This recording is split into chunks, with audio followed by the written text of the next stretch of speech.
Could we have a named tropical system in the Western Pacific? That's the big question that people have out here today.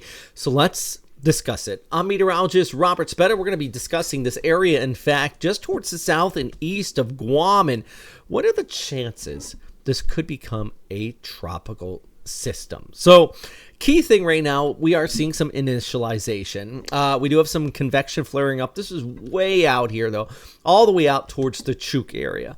Plus, you want to look at the broader picture and look at the latest cold surge. This is all cold weather clouds. You can see right here, diving in with our shear line, almost way down towards Mindanao. That's why we have that Kusag Amihan as people have been discussing here. I should say Hangan Kusag. I say it right. I'm learning some language.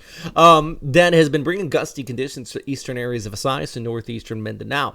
These are also tropical cyclone killers. Basically, if this thing wants to develop as even a remote low pressure area, it's going to have to stay towards the south of the leading edge of that wall of shear. That's why we call it a shear line.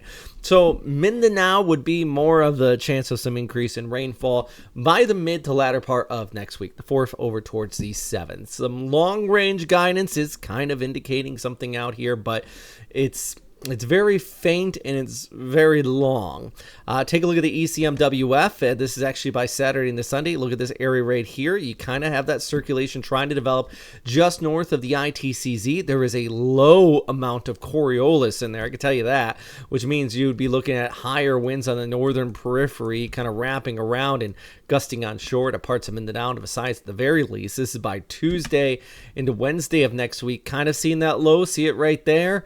With those winds kicking on the northern periphery, that is the ECMWF. Now, eventually, this could kind of turn towards the north, maybe by late next week, and increase those showers for the size.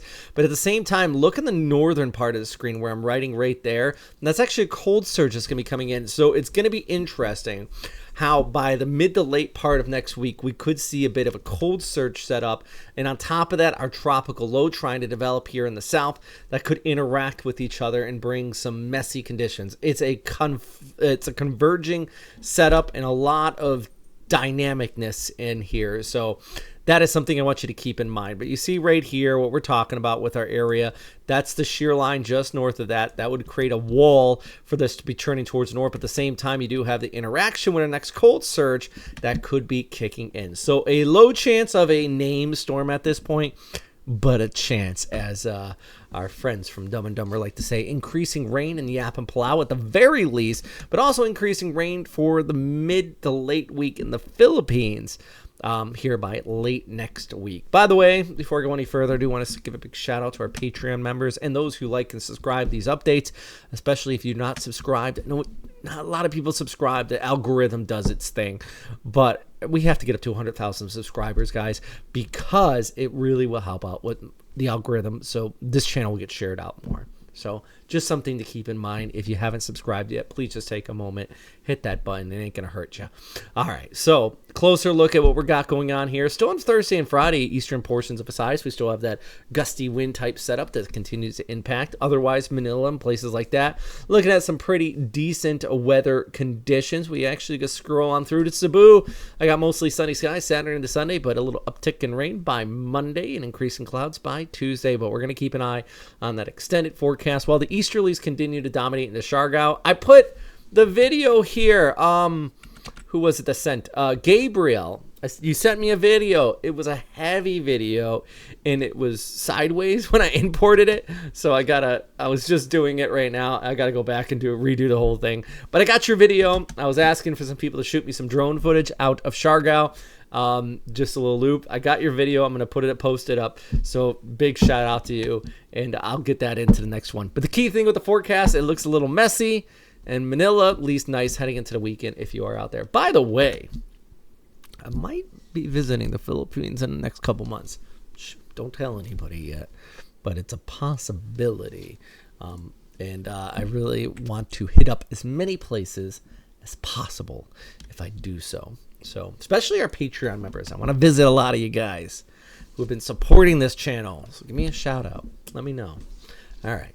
Anyways, speaking of our Patreon members, here's a list of everybody who is amazing and awesome and helps us just be able to do what we do here with our Westpac weather graphics and everything. You guys are fantastic, and I can't thank you enough for all the support you bring us here. So yeah, take a look at the flyover. Still got, I'm gonna restart that flyover. All right, here we go. That's better, because now you can see what's going on in Mindanao. Davao 31 degrees, Cagayan de Oro at 30. It's that easterly flow I was talking about. Tacloban a little bit cooler because it's cloudy, 29. While Cebu's still looking at the chance of rain. Let's take a look over towards Palawan. Location here drenched a few weeks ago. You need some sunshine. I get it. Back across the Sulu Sea and kicking off towards the north. Our friends in Manila, partly cloudy skies. Subic's looking nice, 33 there for you. And Baguio at 24. I just shared an image of a lettuce field in Benguet, just outside of Baguio. They look like their harvest is coming in nice. So big shout out to our farmers there. I know it's been a messy amihan season, and you need a little bit of a break here. I get it. Anyways, stay safe, friends, and as always, thanks for watching. Have a great day.